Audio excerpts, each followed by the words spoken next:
Paz do Senhor, meu amado, bem-vindo de volta ao nosso estudo diário. Hoje nós já começamos com um outro livro, o livro de Ruth, e vamos estudar mais dois personagens. Pega a sua Bíblia, pega o seu caderno de exercícios aí, do seu caderno de estudos, seu lápis, sua caneta. Vem conosco, ora ao Senhor, vamos para mais dois personagens da Bíblia. Muito bem, nós vamos falar sobre Ruth e Boaz. Esta história está no livro de Ruth. Nós não vamos falar sobre o livro de Ruth, nós só vamos falar sobre os personagens.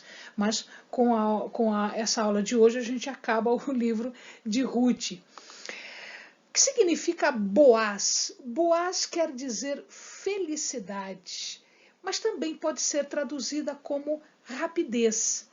Então, Boaz, felicidade ou rapidez. E Ruth, que dá o nome ao livro de Ruth, é companheira. Mas, enfim, algumas pessoas não consideram essa tradução como correta. Em verdade, o que acontece é que, em hebraico, a raiz que forma o nome de Ruth não é conhecida. Então, imagina-se que o seu nome queira significar companheira. Lembrem-se, ela é de Moabe e, portanto, a raiz não é hebreia. A raiz vem de fora. Muito bem, vamos lá. Vamos falar de Boaz e depois nós falamos de Ruth e as consequências do encontro dos dois. Boaz era da tribo de Judá. Ele era um judeu, preste bem atenção aqui. Ele era da cidade de Belém, da tribo de Judá. A palavra diz que ele era digno, que ele era sensível, que ele era bondoso, que ele se preocupava com as pessoas com as quais ele se relacionava. Ele era uma pessoa também com uma consideração na cidade. Em verdade, ele tinha muitas terras, ele era rico, era um senhor de terras. Então, ele tinha um status na cidade onde ele morava. E ele era parente de Eimeleque. Eimeleque, nós vamos ver, vai ser o sogro de Ruth. Vamos falar de Ruth, então. Ruth era moabita, ela morava na região de Moabe, ela nasceu na região de Moabe. O que acontece é que ela se casa com um judeu de nome Malom. Malom é filho de Eimeleque e Noemi.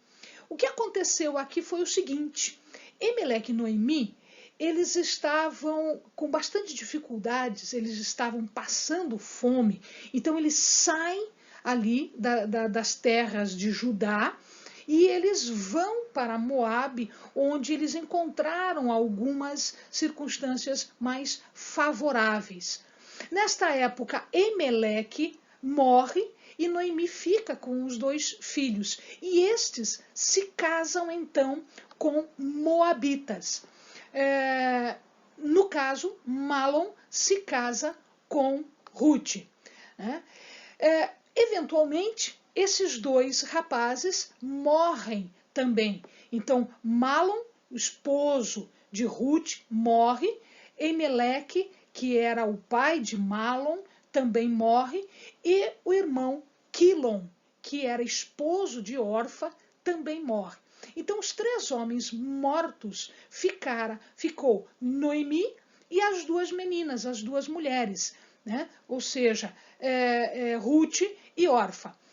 Bom, para Noemi, as coisas estavam muito complicadas, porque como ela perdeu todos os filhos e não tinha netos, e ela já era de idade, ela optou por voltar à sua terra e liberar as mulheres.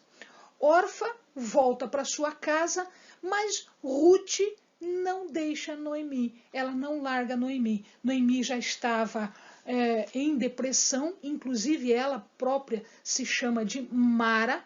Mara quer dizer amargura, tristeza. Então ela já estava em um estado de depressão.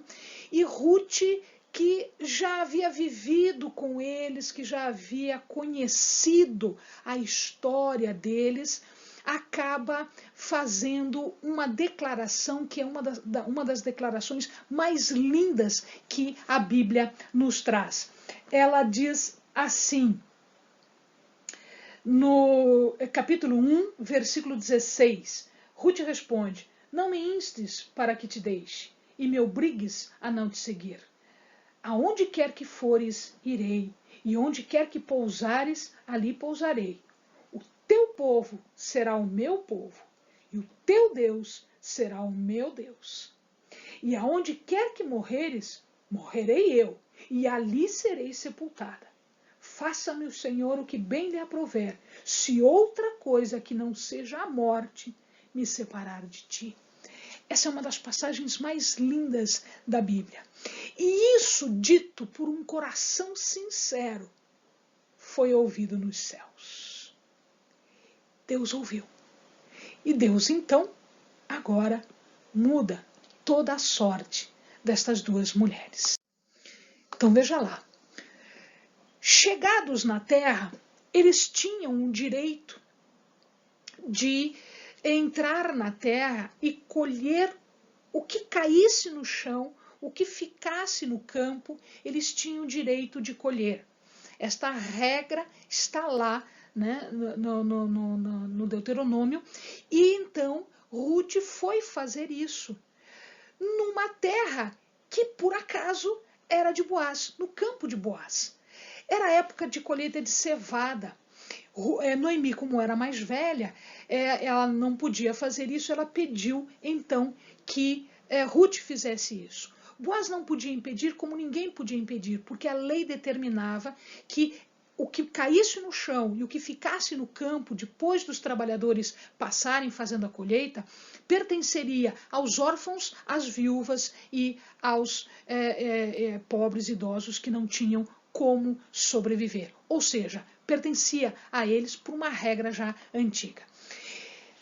Nesta época, o que acontece? Boaz percebe Ruth e ele acaba se interessando por ela.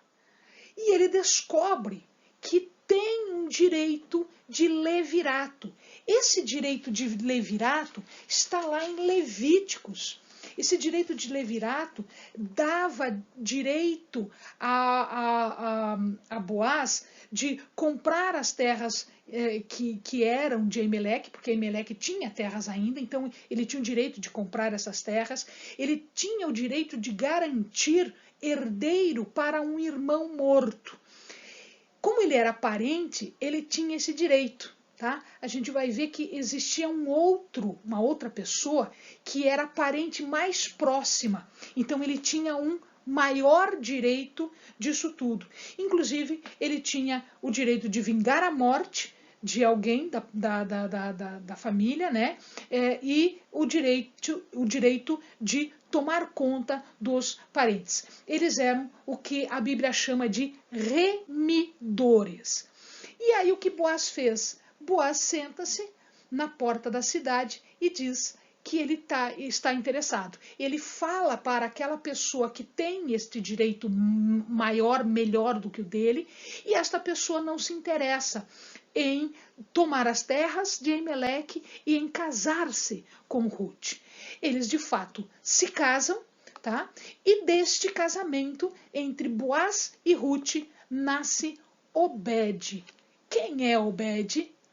Só o pai de Davi. Então, Boaz é o avô de Davi. Ruth é a avó de Davi. E, portanto, eles estão na linha sucessória para Jesus. A Bíblia menciona